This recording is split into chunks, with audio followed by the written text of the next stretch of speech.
Hello, everybody. Mike Tenney here at the Tenney School. We're here for Tenney Vlog number 12.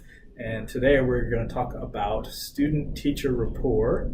And I have one of our very own, Barbara Hughes, our history department chair, here to talk about this. And Barbara is really an expert at student-teacher rapport. And I've watched her for many, many years, and she really has a great sense of how to get and maintain rapport with her students. Even difficult students, I'd say you do a good job. So we've seen some of those. So today that's going to be the topic. And just in the way of overview, the Tenney Vlogs are a series of videos that we're doing to talk about topics of interest to students and, to teachers and parents who are trying to help their kids reach the next level of success academically. And if you could do us a favor, if you like this, you could go down below and leave us a comment or like this video and share it out to others so they can also get something out of this topic. So without further ado, we are going to go right into talking about student-teacher rapport. So first off, Barbara, if you could, please define what is rapport. Basically, what rapport is, it's a way to connect with your kids. That's the first step. The second step is there's so many different layers of rapport. And as I was reading through the literature, you get almost anything that has some kind of connection with the kid or building some kind of environment. And so since there are so many different ways of explaining what rapport is, I think the best next thing is to try to picture a situation or an environment where you see rapport. But basically what you want to do is it's making a connection with kids. With those connections with kids, they want to be in your classroom. And when they are in their classroom, they feel comfortable. And when they feel comfortable, they respond to you as the adult and as the teacher. And as a result of that, they feel okay to do your work. Okay, that's good. One of the things that I think about when you're talking about students is we're actually asking them to do something uncomfortable. And I think even as adults, we know this when we're faced with trying to learn something new that we don't know anything about. It can cause anxiety, and often we can shut that down, and we can choose not to learn how to use a phone, or we can choose not to learn how to do taxes, or and kids are faced with these same kind of things when they're in your classroom every day. And so just basically giving them that safe place to take on that anxiety is kind of what you're talking about, making sure that they know that you're an honest broker that they can trust. I'd like to read just a couple of, when I looked this up, there's tons of information about rapport, and there's always a little bit of a difference, but let me read you a couple of things that I kind of agree with. And this is talking about smart classroom management. The first sentence, building rapport with students can be a remarkably effective way to improve classroom management, which I think is absolutely correct. I think you don't just stop with classroom management, you go to academic performance. It goes on to say that there is some confusion on what rapport is and how one goes about it, because I think there are so many different ways that a teacher can incorporate rapport. The next sentence, think about this one. Rapport is nothing more than a connection you make with your students based on their positive feelings for you. And I think that one right there really speaks to what we're talking about.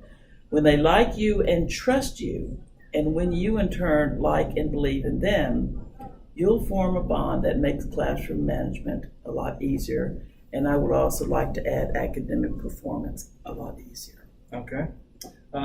So I don't want to get off topic right off the bat, but you said something there that rings in my mind a little bit. So you said that you wanted to like your students. So is it possible to have rapport with students that you don't like? Is this an unfair question this early in our talk? Let's drop down and I'll come back with that, right. Okay? But I would not like to deal with it right now. Right now. Okay. Thank you. All right, I agree. I was jumping on too early. Okay, so So we've talked a little bit about defining rapport. We've talked a little bit about some of the research that's out there. Let me just get you to describe a positive rapport in the classroom and what that looks like for us. When on other campuses, when I had to visit classrooms, I could step in and I could literally determine what was going on with other teachers. And I think the first thing that I noticed when I know a good rapport was that the students were watching the teacher. The eyes were on the teacher, and her eyes were scanning, and she came into eye contact with all of her kids. And then all of the kids knew that she was watching. Okay. I think the second thing I noticed very much is her tone of voice. It was not a tone of voice that was artificial. It was not a tone of voice as in a lecture mode, but it was a tone of voice where the teacher was calm and quiet and specific and held the kids' attention. So how long did it take for you to know, if you walked into a classroom to do an observation, how long would it take for you to notice if there was good rapport or not? 5 minutes. Within 5 minutes you could tell. 5 minutes. And so the teachers that didn't have rapport, what were some of the signs? I think one of the first signs is you might want to look at the teacher, but you look at the kids first. Okay. You want to see what the kids are doing. What are they looking at? Are they looking at what the teacher wants them to? You can tell if there's tension in the room. I can't describe it, but you can feel if there's tension in the room. Yeah. The kids are relaxed and they are all on task.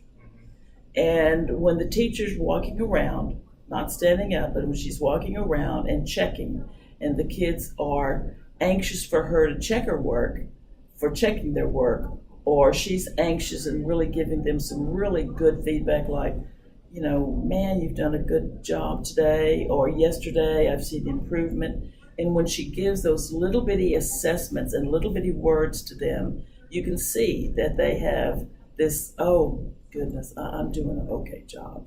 And you can determine that in 5 minutes. Mm-hmm. Yeah, I think, students want to be successful in the classroom. And I think sometimes we can get caught in that trap of thinking, well, they just don't want to do well.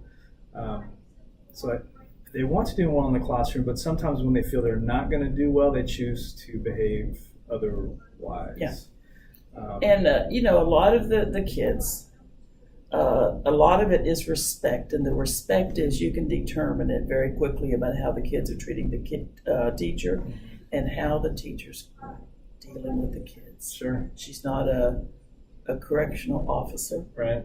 She's not a mother. Uh-huh. It falls somewhere between them. Sure. Yeah, I think we were talking about, at least you and I were talking about one of the articles that we had looked at where it talked about being the popular teacher, that you wanted to be a popular teacher. And I took a little bit of umbrage with that because I think there's a qualifiers to being a popular teacher. You have to be Yes. a popular teacher that's respected. There are certainly teachers out there that all of the students like because they're nice or they're easy. And that doesn't mean rapport just because the kids like you. That doesn't quite get to that level of being able to ask them to do things for you, right? Yeah. I truly think that the likability is one of the last things that comes on. Okay. And if you've done certain things in your classroom, then the likability is going to be in there at varying degrees. But I think it's one of the last traits that comes into establishing a positive rapport. Mm-hmm. Popular teachers do not necessarily have a positive rapport with kids. Sure. So that's a difference. That's a main difference. Yeah. Right there. I remember, I'm thinking mostly college, but even some in high school, I remember that teacher that you would go into her room and the first day you would think, oh man, this teacher's going to be terrible. She is so tough, or he is so tough. And I'm going to have to work my tail off. and you didn't like it. But then at the end of the year, a lot of times those teachers were the ones that you realized you learned the most. Yes. And you got to the end of Yes. the year, and even though they were demanding of you, you actually appreciated that teacher more because you knew that you had made advances. Exactly. So there's those teachers I had positive rapport with, even though they weren't popular. They were demanding of me, but in the end, as a student, I wanted to learn, and Yes. I remember appreciating that, and that I had rapport with those teachers. Some teachers will play or show. Way back when in the days, Yeah. a lot of teachers would show movies Okay. and say, this is connected to American history. And that's all they did. So that was a popular teacher because they didn't have to work. Right. So Yeah. that's where it comes near the end, Yeah. whether they're popular or not. Okay. All right. So let's talk a little bit about. Let's segue into academic performance. So how does rapport affect a student's academic performance? I think it could come in 4 different ways. Okay. I think the first thing is that if you have a positive rapport, the kids feel safer with you in case they fail. Okay. And if they fail and you open up an opportunity to talk to them about why they didn't do a good job and giving them examples on how they can do a better job, and then give them a chance to do a better job on 1 or 2 questions, and then give them some really good feedback about what they did, that feels really good to students. Sure. I think another thing academically is they end up wanting to please you. Yeah. They really want to do a good job. If they have rapport with you. Yeah. If they have rapport, and they really want you to take a look at what they have, and they want to hear some constructive criticism, which I find that I can try to do with everybody. Sure. I Now, think. So Yeah. let me back up a little bit. So first thing was that fear piece. Yes. Fear of failure is a really big thing for these students. Yes, it is, and they don't talk about it. Yeah, I know. I can even remember as a student, if you have fear of failure, it's better not to try and to fail than to try and to fail. And if you have a student that's in that mode where they feel like they're going to fail and yet they don't trust you enough to be vulnerable about that, then they're just going to go into the mode of, I'm just going to try to fail. Yeah. Because then I know I didn't try, so it's okay to fail, rather than to try to fail and have this. I think it's very important for kids to understand these are standards, but with standards, we know that sometimes the kids will not do either what you want them to do or they just don't care. So you really have to pull that together and, number one, show them that you really care about their academic performance. And number 2, you're going to try to assist them in getting that performance. And when they get that performance, really give them a lot of feedback and a lot of strokes, and they will smile when they know that you are a safe teacher, a safe place. Okay. So I got us off track there a little bit. But so your points were, the first one was fear, getting them out of that fear mode. The second one was that they want to work for you Yes. harder if you have that rapport with them. And what was the next one you're about to go into? Well, the next one I think is how you respond, how they respond to you, and then how you can recognize and tell them that was just not a good job, not at all. And we need to rework this, and we need to review it. And so let's sit down and talk about it so you will not make this same mistake.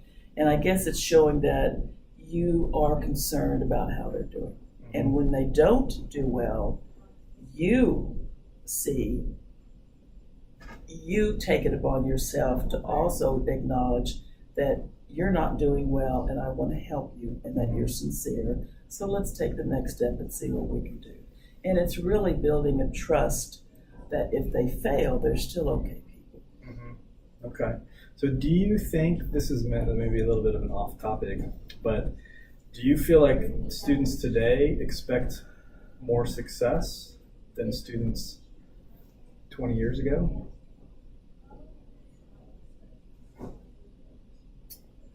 Oh my God, that's, I don't think there's any difference there. Okay. I think it's the same. It really involves who that teacher is. Okay. And I do know for a fact that kids, if you create this safe environment, and if you create one that is relaxed, those kids will want to do as best as they possibly can. And I think also that's how kids did it a long time ago. Okay. All right, so we are at a school, so that was the first bell. So we'll hear a little bit of noise as we continue on with this talk. But okay, so were there any other things between academic performance and rapport that you wanted to connect there? Like student behavior? Is that something you want to talk about? Well, in our school, I've never had a problem with student behavior. Even some of the tough ones sent my way. Yeah. Because what I do is simply I talk to them and I try to find out where this toughness is coming. And when I kind of find out where the toughness is coming, what I try to do is soften that toughness by trying to find something that I can connect. Some kids are really good. This is their outside interest, and they're very little egocentric, and you can kind of find out what's going on at home. One young lad has 6 chihuahuas at home. Another young lad loves English soccer teams. And so when you can find that, especially of a difficult student, it softens them a little bit. Mm-hmm. But you have to continue to make that out of school experience with them to show that you are still involved and interested in what they're doing. And sometimes the hostility or the standoffishness begins to crumble away if you continue to kind of inquire about their lives outside of school, and also to show that you really do care about how they do at school. Okay. Yeah, so that makes sense. It's maybe a little counterintuitive, though, but asking your kids about things that aren't happening at school actually will help what's happening at school. Yeah, they have got some Astros fans. I've got some baseball fans. Kids especially who don't have sports, they don't like sports teams. I give them a hard time about that, but I'm just teasing them. But you can always find something the student is interested in all the time. Mm-hmm. And when you crack that little bubble there and you ask them consistently what's going on, how are your 6 chihuahuas and stuff like this, and they start telling funny stories, you know that the rapport is being worked in an authentic way, Sure. and it is working. And so then when you turn from that connection time to, okay, here's the lesson, that student is more prepared Relaxed. to work for you, prepared to take on the anxiety of learning new things, and willing to do more than the kid that you haven't tried to form that connection with. Yeah. And the anxiety, and one of the things that I've really known is that if you build a safe environment for them where things are calm, it's okay if they don't know certain things. It's okay if they didn't do well, or if they did well, you're going to get a lot of strokes for that, a lot of acceptance for doing so well. Then I think that even the tension will begin to melt away. Mm-hmm. Some of the kids walk in for whatever reason, they're a little tense for whatever. It could be at home or something. Mm-hmm. You just have to kind of melt that tension away. Mm-hmm. And that's when you seek outside information about what they're doing at home. And you wait just a little bit before you begin the academics. Okay. So that kind of has gotten us into the final thing. So you're already talking about a few of the techniques that you can use. Are there other things that you can bring to the front on techniques teachers can use to build rapport? Well, one of the things I do with the students is that I use self-deprecating humor. Okay. I try to begin to take a little shots at myself where they can laugh, they can relate to it, and they know that I'm not so uptight, and yet we still have work to do, but I can tell you this funny little story. And sometimes when I give them a little story, they can give me little stories back. And then we've got this little camaraderie doing about our stories outside of school. Okay. I think something else is just some laughter. Mm-hmm. Just some snickering and laughter about what we're trying to do. And I think that relaxes them at the beginning of the class. Mm-hmm. And you see just this tension and relaxation going on, and it's real. I mean, this is not an artificial process. Mm-hmm. You just can't wake up one day and try to make them smile or try to be humorous, because they will see through you if you're trying to construct a situation that is artificial. I think also that it's very important to be fair in the demands, academic demands, and I think it's very, very important to be fair in your grading. Okay, so fairness. Fairness. If you're not fair, that report is going to Oh, crumble. fairness, they know fairness, and they know something that's not unfair. I mean, something that's unfair. Yeah. Yeah, I definitely remember, usually when a student will come to me and say that a teacher lost a grade or an assignment and they feel they've been unfairly treated, usually I know that it was the student that lost the assignment and not the teacher. But when I have 3 students that come to me about the same teacher, yes, I've lost. then I start to think, well, maybe there is something here to this. Maybe there's smoke, there's fire, and maybe this teacher needs to be a little bit more, show a little bit more grace, because we need to acknowledge when we may have Yes. made a mistake, and usually you need to give the student the benefit of the doubt, Yes. unless yes. you know that you did not make the mistake. The student needs to have the benefit of the doubt. Otherwise, you're going to be that unfair teacher. Yeah, yeah. I think it's important. And if I've made a mistake, or I just say, I made a mistake. Just own up to it. It's no big deal. But if you try to hide things from kids, they know. And if you're not being sincere, they know. Mm-hmm. And if you're lying about anything about the book or the homework, they know. Mm-hmm. They're very perceptive. Mm-hmm. So, and that's why you have to be very honest. Sure. So, okay, so let's get let's get back to that first question. Are you ready to answer that one now? Yeah. So, because let's be honest, One or two. not everybody likes everybody. There's students that all teachers will find challenging. They may be challenging for one teacher and not others, or there may be students that are just challenging. So what about rapport with those kids? It's very hard at first to establish rapport, especially when the child is not cooperating. Mm-hmm. And I've just I've had one of these several times in my lifetime, and what I've tried to do is find something where we can agree upon, find something that we can agree upon, and sometimes it's very, very hard.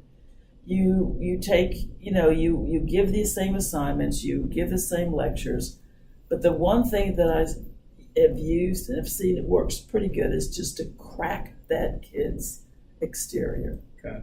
And I've done that before, and I've gotten into where they work, what they do, and I try to ask that about them, every other class. So. Okay.